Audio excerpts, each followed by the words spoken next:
O kaya ano yung dahilan kung bakit mo mag-Muslim? Dahil minsan ang iba sa kanila nag-Muslim dahil para makapag-asawa, di ba? O di kaya mag-Muslim dahil nakikita niya yung mga Muslim is nagkakaisa. Kumbaga may protection siya kapag mag-Muslim siya. O di kaya mag-Muslim siya kapag particular kapag nasa gitnang silangan is gagaan yung trabaho niya.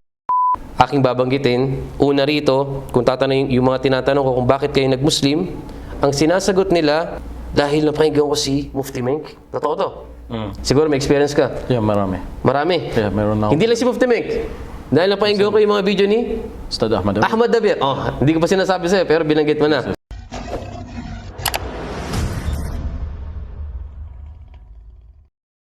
Bismillahirrahmanirrahim. Alhamdulillah.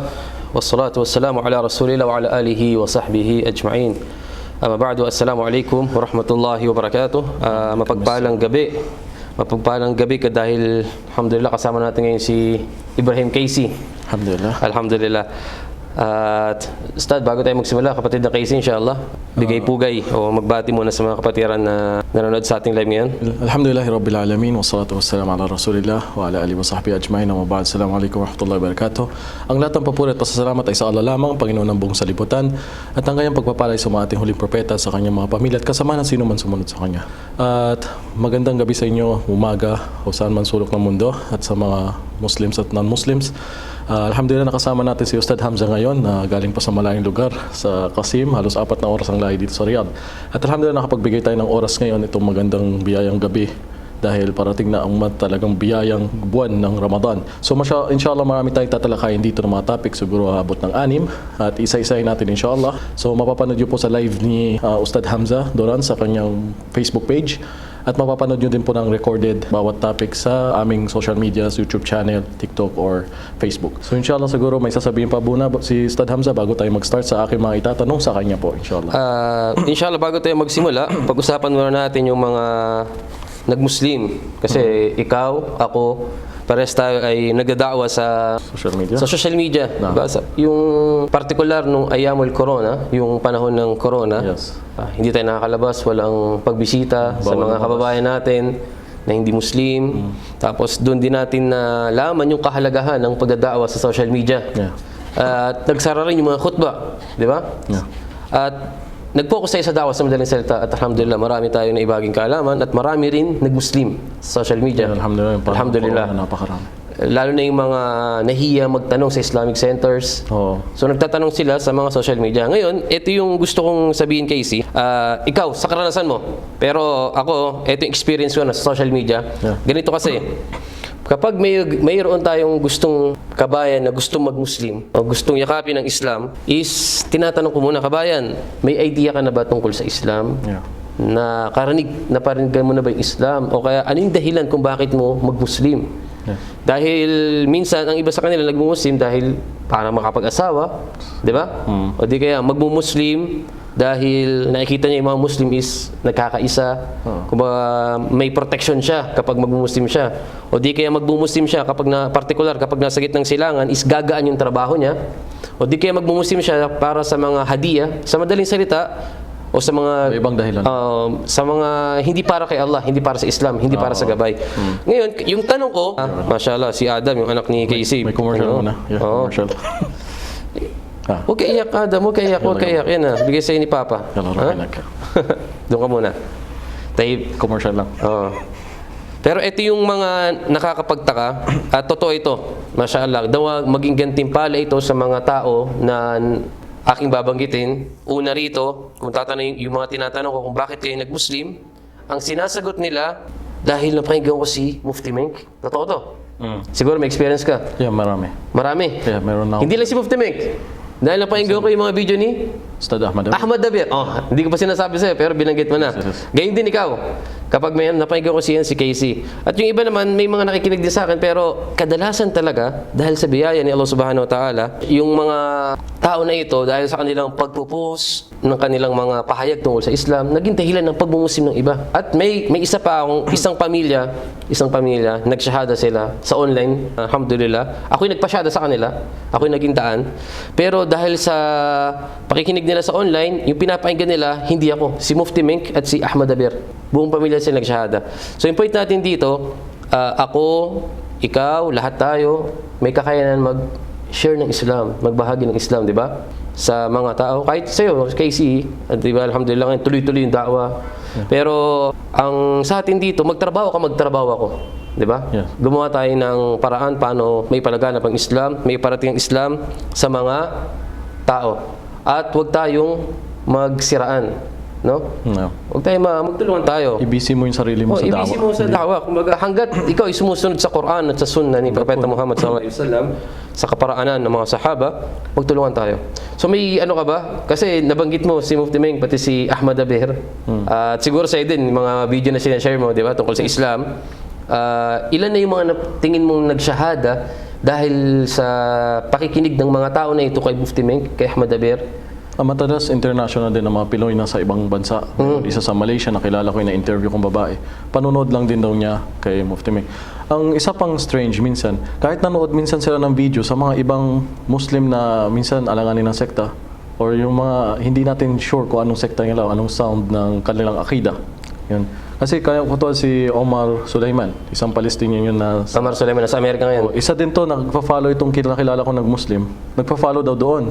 Ang isa pang strange, isang binata na in-interview ko, nag-Muslim siya. Dahil sa pakikinig daw ng kanta sa isang singer na Indonesia. Isang Indonesian na babae na singer.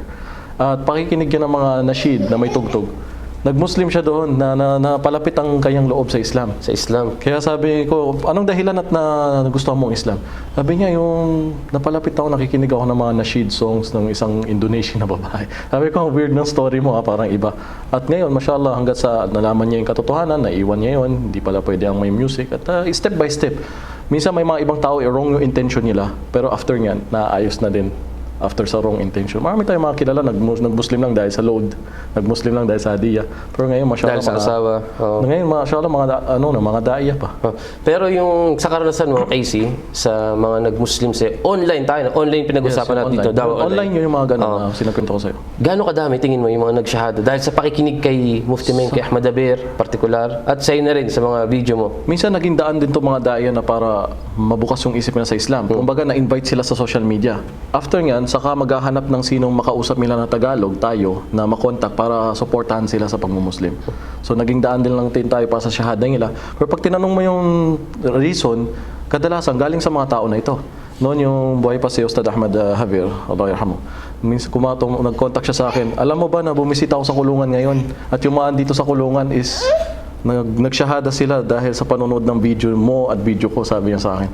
Itong panahon ng corona, sa totoo lang, umaabot ng mahigit 30, halos 40 ang nagmumuslim kada buwan.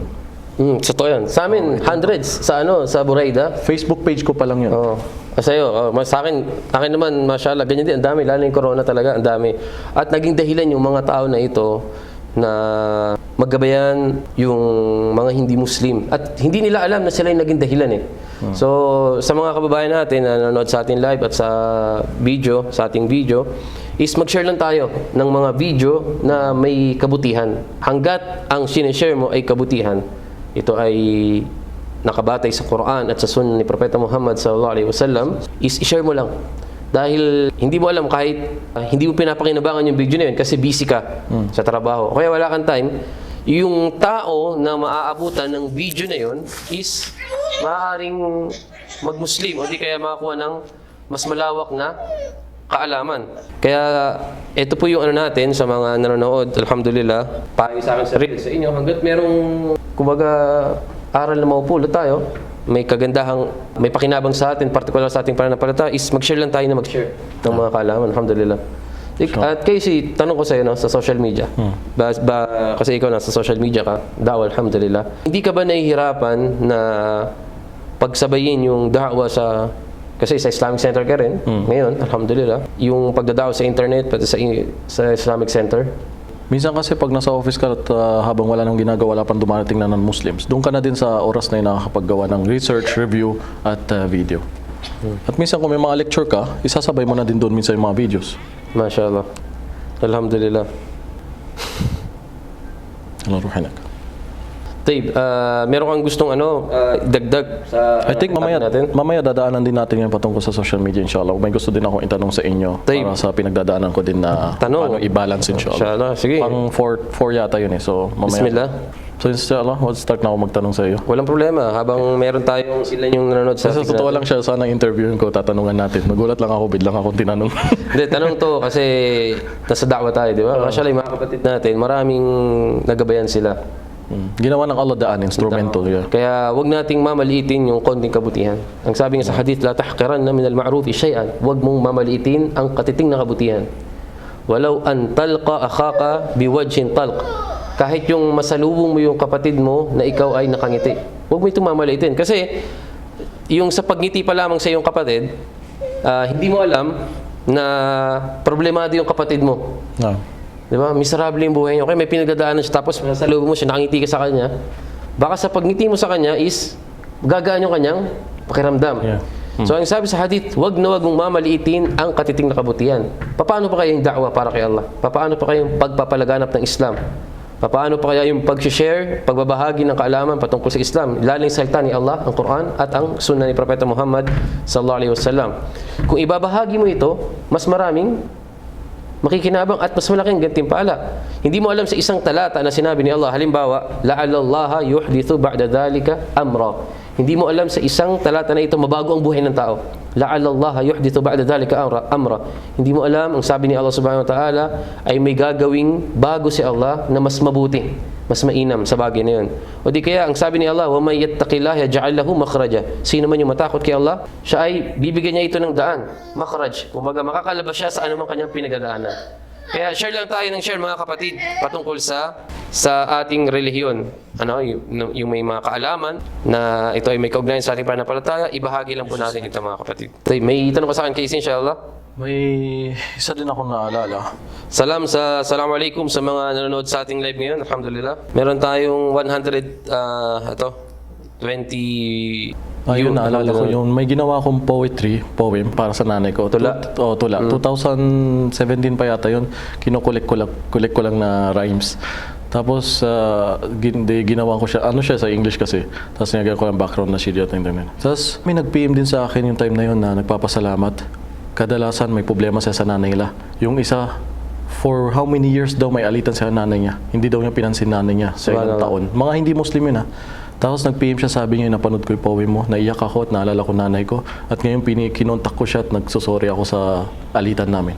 Tinan mo, di ba? Hindi Muslim yun. Oh, dahil sa pag-share Simpleng poem lang. Sa pag-share lang yun ng isang hadith. Madali lang mag-share. Makakita ka ng isang video, share mo. Share. Ilan yung friends mo? Let's say wala pang hadith doon or Quran na verse. Good salita lang na ibig sabihin maging mabuti lang sa nanay ganito ganyan. Galing siya sa atin tiyan na nagpalaki sa atin, nag-alaga sa atin. So yun, simpleng salita lang siya. Alhamdulillah. So inshallah, mag-start na tayo siguro dito Bismillah, sa ating sige. topic. Ano yung tanong mo, kapatid? Ang unang topic is ang fitna sa panahon ngayon. Ang gusto ko dito na fitna, ano ba yung malaking fitna sa panahon natin ngayon? Maaaring maging, siguro tatlo to eh. Kahirapan, yung mga ibang dumadaan sa sobrang hirap. Yung iba kayamanan naman, yung mga iba na nabubulag na sa kayamanan at nawawala na sa kanilang pananampalataya sa din, iniiwan na ang Islam. Pangatlong fitna din malaki. So pagsamahin na natin yung fitna ngayon na malaki is yung nangyayaring gulo sa bawat bansa na gera, means ganito nangyayari ngayon. So ang isang simpleng Muslim, saan niya dapat ilagay yung sarili niya? Paano niya maprotektahan yung sarili niya na huwag maging hindi naman sa sobrang pabayan na walang pakialam at maging hindi naman sobrang extreme na sobrang emotional na pati mga Muslim kinakalaban na o inaaway na social media, no? May hindi lang siya magustuhan o pati gobyerno awayin na niya sa sobrang yung ngayon nakikita niyang fitna ngayon na gera sa ibang bansa. So isang Muslim sa ano ba dapat maging ugali niya sa ganitong fitna ngayon? Una muna, pag sinabing fitna, banggitin muna natin yung hadith na sinabi ni Propeta Muhammad sallallahu alaihi wasallam. Kanya sinabi ito ay hadith ni Imam Al-Bukhari, ito ay sahih. Kanyang sinabi sa takunu fitan, magkakaroon ng fitan, hindi lamang fitna, fitan. Ito ay plural ng fitna, yung fitan. Ibig sabihin mga tukso, magkakaroon ng sari-saring mga tukso, maraming tukso ang magkakaroon.